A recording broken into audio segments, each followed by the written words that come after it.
বন্ধুরা, ডোকাগুলো এখন কেটে নিচ্ছি।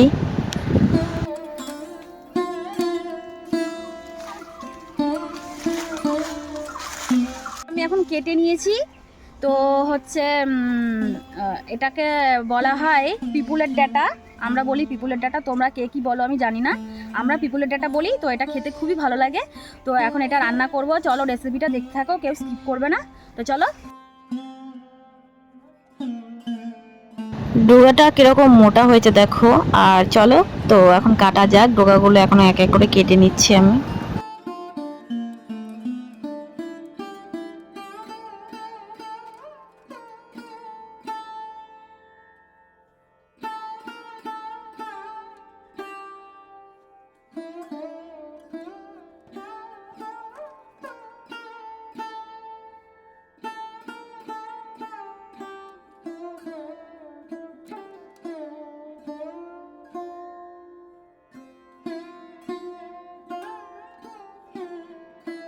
তো ডোকাটা আমার কাটা হয়ে গেছে এখন। এইবার আলুগুলো এক এক করে কেটে নেব।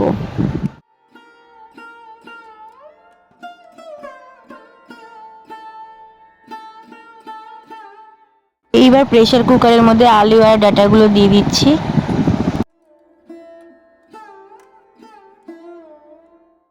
জলটা এবার দিয়ে দিচ্ছি।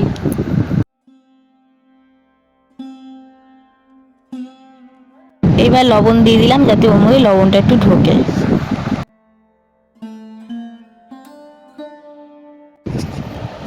এবার কড়াইটা বসিয়ে দিলাম আর তেল দিয়ে দিলাম। এবার বড়িগুলো আমি গুঁড়ো করে রেখেছিলাম, সেটা আমি এখন একটু লাল লাল করে ভেজে নিচ্ছি।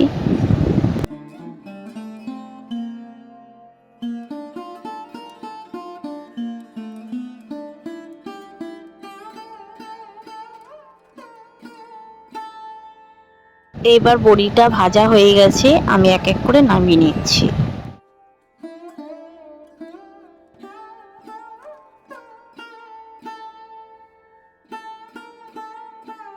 এবার কড়াই তেলের মধ্যে পাঁচ ফোড়নটা দিয়ে দিলাম। আমি কিছুটা রসুন থেতো করে রেখেছিলাম, এবার ওই তেলের মধ্যে দিয়ে দিলাম। এবার পিপুলের ডাঁটাগুলো দিয়ে দিলাম আর ভালো করে এবার নাড়াচাড়া করে নেব।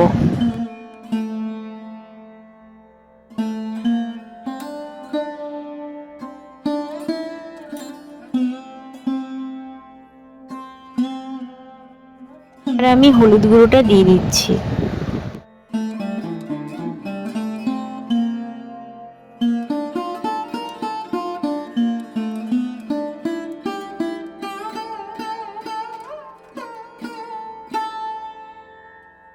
এবার আমি বড়িগুলো এক এক করে দিয়ে দিচ্ছি।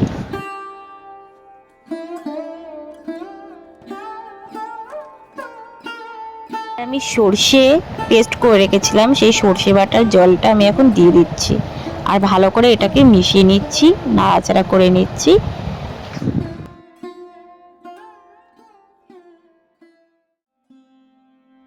আমি একটু চিনিটা দিয়ে দিলাম আর লবণটা আমি সেদ্ধর সময় দিয়ে দিয়েছিলাম, আর লবণ দেওয়ার প্রয়োজন নেই, তাই আমি চিনিটা দিয়ে দিলাম আর ভালো করে এটা মিশিয়ে দিলাম। তো আমার রান্না এখন রেডি।